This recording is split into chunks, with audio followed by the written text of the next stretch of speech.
Hello, my name is Kyle Steele. I'm running for Norman City Council Ward 6 in the upcoming election cycle, and this is a summary of what happened during the Community Planning and Transportation Committee meeting on November 19th, 2025. As usual, I'll put a link to the meeting in the description below with timestamps to various points that you may want to watch. I'll also be putting the agenda packet as well for those who want to see the full details of kind of what was discussed during the meeting. The first item on the agenda was about the monthly public transit report. However, I won't be able to cover that, sadly. For some reason, it wasn't shown on the City of Norman YouTube page. I don't know if there was a technical difficulty or just an error when the video got uploaded, but I can't cover it because it wasn't on the YouTube. But it is listed in the agenda packet below for those who are curious about the numbers.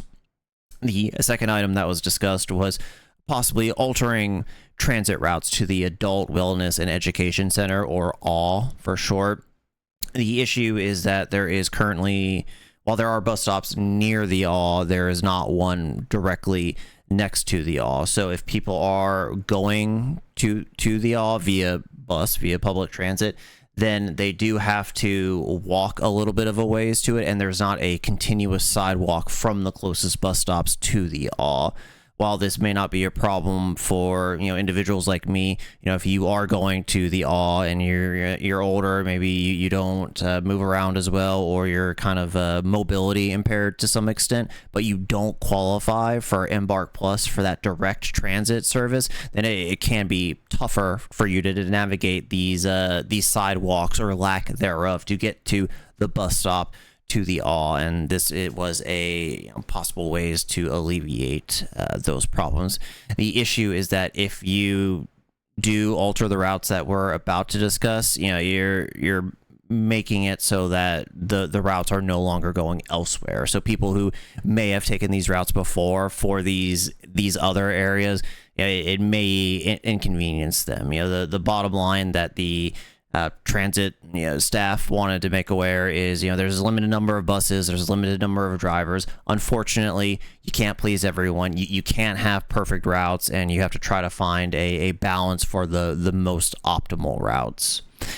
That being said, there are some routes that can be changed to better accommodate the AWE. The first would be to extend the 121 route to go an additional block east. Basically, it runs from Westheimer Airport down to the Norman Transit Center. You could alter the route so that it runs by the AWE as well. Problem with that is it adds about 10 minutes to the route, which causes timing issues, and so it's overall just a less efficient route, in addition to missing a lot of stops on Porter. It would no longer go down Porter, which is a pretty popular street in Norman, as I'm sure a lot of you know. They also said you could potentially change the 122 route to go by the Adult Wellness Center. The issue with that, however, is if you change the route to accommodate the AWE for the 122, it'll no longer go by Walmart, and a significant number of people do go to Walmart on the 122 because it's a one-stop shopping center for them, for if you have to use public transit, and it's just much more efficient for them. Now, there was a third option pitched, and they would dub this the Embark Well. Essentially, this is a direct transit service from the senior's home to various places around Norman. Now, the specifics of this program would have to be hashed out in terms of where these destinations are.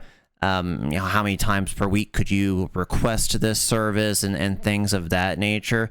The main hookup from implementing this is you need money to implement this. Shocker, right? Now, they did apply for a federal grant just on the 18th, so just a couple days ago, to cover a pilot program to test this out.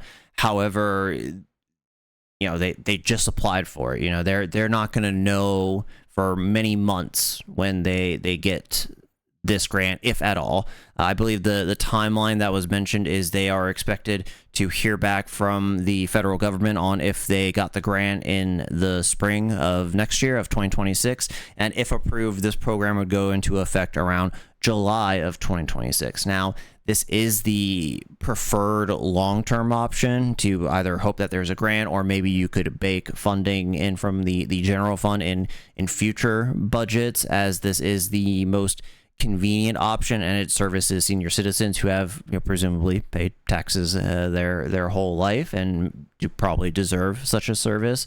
However, in the meantime, while waiting on a response on the grant money, they are going to see if they can fast track the repair or improvement of sidewalks from the local bus stops to the wellness center. It's not a perfect solution, as they're still going to have to travel the same distance, but it won't alter existing routes, and it'll at least be a continuous sidewalk that'll be hopefully mostly level.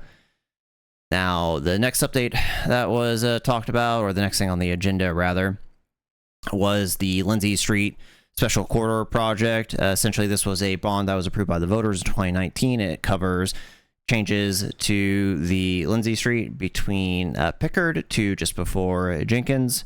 The first section of Lindsey that would be worked on as part of this project is from Lindsey to Elm, and this would be a total roadway reconstruction with upgrades to the storm sewer system, the intersections, making the sidewalks ADA compliant, adding bike lanes, adding turn lanes, and getting curbs with gutters. Like, this is the whole 9 yards for a redo of the road in that section. Elm to Jenkins would also be a total roadway reconstruction. However, because that runs through OU, if you know the area, the existing width of that road would be kept, and there's a bit of special requirements that would have to be done for that road to accommodate the extreme number of pedestrian traffic that happens in that area, because of the students. If you've ever driven down Lindsey and in front of the OU at that section, you know how many students kind of use the intersections there around the stadium in the South Louisville, going to and from their classes if they live in the dorms. This project for the section between Lindsey and Elm is expected to be started in fiscal year 2026, with the rest of it expected to be started in fiscal year 2028. All these changes, but when they go through, it will also help with draining or flooding in the area with the gutters in the roadways as well. Some residents have noted that area can flood under heavy rainfall.